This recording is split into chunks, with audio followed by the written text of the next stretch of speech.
ঈদের নামাজ পড়ার সঠিক নিয়ম ভিডিওটি কেউ টান দিবেন না, ইনশাল্লাহ সুন্দরভাবে বুঝিয়ে দিব।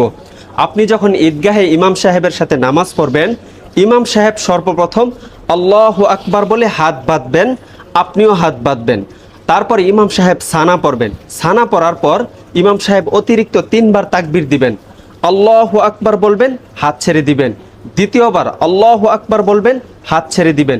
তৃতীয়বার আল্লাহু আকবার বলবেন, হাত বেঁধে নেবেন। হাত বাঁধার পর ইমাম সাহেব সূরাতুল ফাতিহা এবং অন্য আরেকটি সূরা মিলাবেন। তারপরে রুকুতে যাবেন, সিজদা করবেন, প্রথম রাকাত কমপ্লিট করবেন।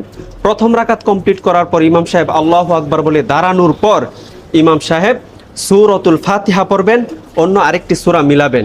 অন্য আরেকটি সূরা মিলানোর পরে রুকুতে যাওয়ার পূর্বে ইমাম সাহেব আরও 3টি তাকবীর দিবেন। আল্লাহু আকবার বলবেন, হাত ছেড়ে দিবেন।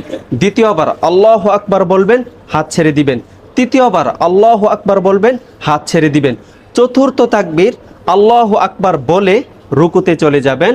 তারপরে রুকুর তাসবিহ পড়বেন, রুকু কমপ্লিট করবেন, সিজদাতে যাবেন, সিজদা কমপ্লিট করার পর ডানে বামে সালাম ফিরিয়ে নামাজ শেষ করবেন। এই ভিডিওটি সর্বোচ্চ শেয়ার করবেন যেন সবাই ঈদের নামাজ সম্পর্কে